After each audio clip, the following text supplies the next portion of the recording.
Hey guys, it's Roman with Stagel Farms. I'm in the brooder area and we have quite a bit of chicks now, so things are getting pretty crazy even in here, as well as, you know, the goats being pregnant and the garden stuff. So I'm going to give you a look at how things are progressing in here and how we've got more plans for other things as well. So we'll go over the chickens. All right, there's our first batch of olive eggers.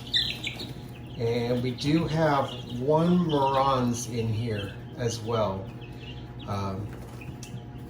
What we do is we put bands on them to mark them for, you know, to make sure that we know what is what and how we can separate them properly.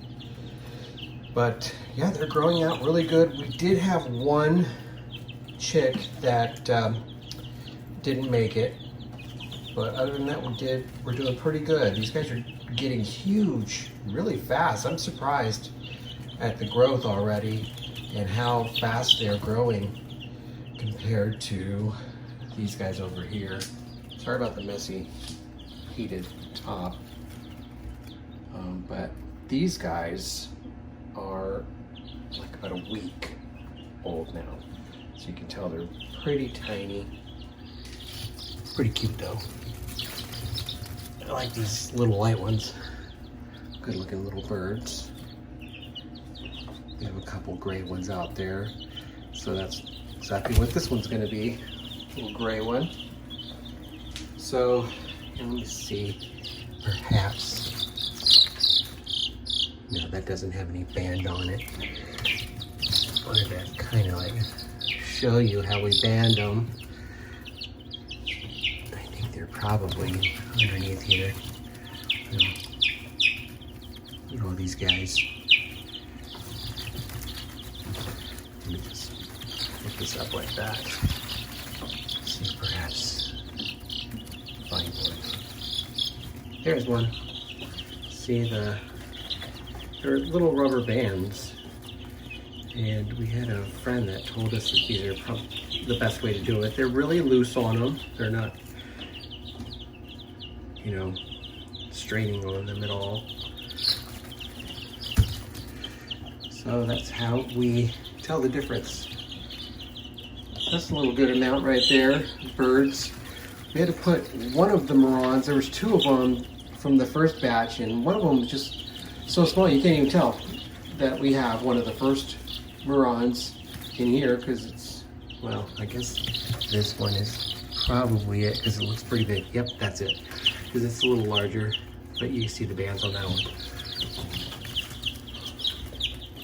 So it's getting along well, and they're all doing well, but they look the same as these other ones over here. Little freaks. Freaking out. They're doing really good. None of these over here, the ones that have just hatched, nothing happened to them. They're doing well, so that's good. Probably got to lift this plate up a little bit more for these guys, because they're already getting pretty big too, aren't they? So that's a little better for them. Got a little more room in there, under there. It's okay the way they huddle up together. Can't even tell over here. Some more heads over there, but there's a lot of birds in here. They just like huddle up together in there. Let's talk about what we're doing over in the incubator now. All right, and here's the GQF. Currently we have 2 trays inside there. Top one has the Morans and olive eggs, and the bottom one has just Morans. So we're just mainly trying to focus on the Morans eggs, and and getting a good amount of birds, and just the best of the best to hatch. We've got some pretty dark eggs coming from at least one girl, so we just want to mainly focus on hatching those out. Once lockdown comes at day 18, we use this. We have 2 of these, so this opens up, has a hinge on it. We put paper towel on the floor, and then we just stick it in the bottom level of this, and it fits 2 trays.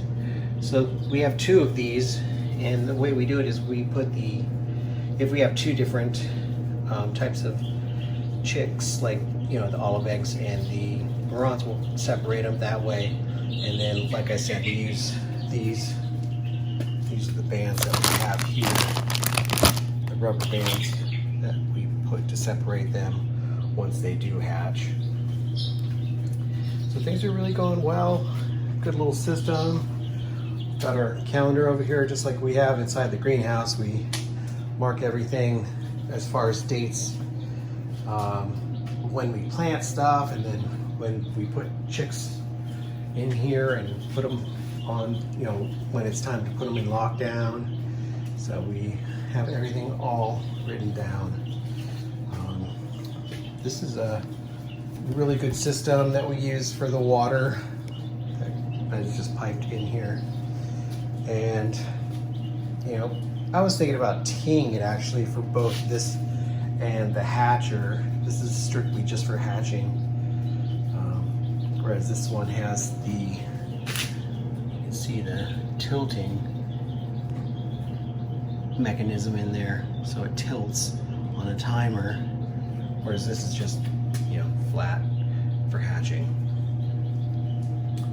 So that's how these cabinets work, and how you're able to do quite a bit. There's a little tray in there that holds the water inside, so this is going into that tray to make the humidity. As you can see, we are getting quite a bit of eggs. This one was a big surprise here. It was really light, and we're hoping that we continue getting some really light eggs. But see, they're dark brown eggs, but they didn't quite fit what we want as far as really, really dark eggs from the Marans. We want to only do the extremely dark brown eggs, so they didn't make the cut.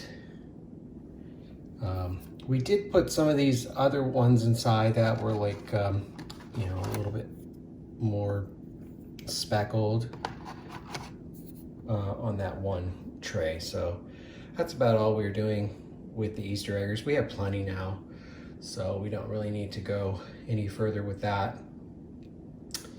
And we can't even tell how many roosters we have, so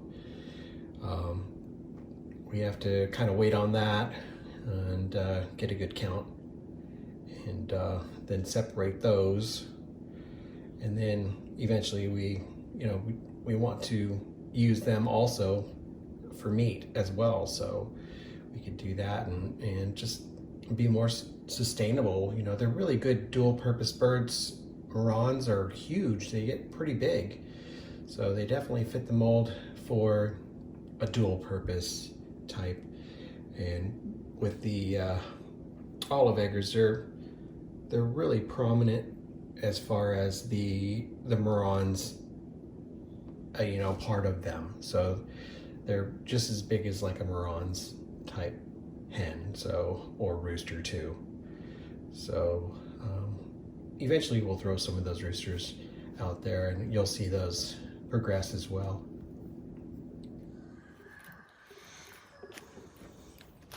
This is what I just got right now.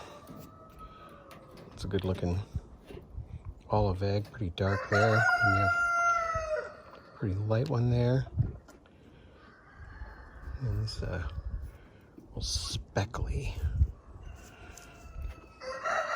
We also have one that has a lot of poop on it that I'll end up cleaning off and giving to the dogs. It helps their coat.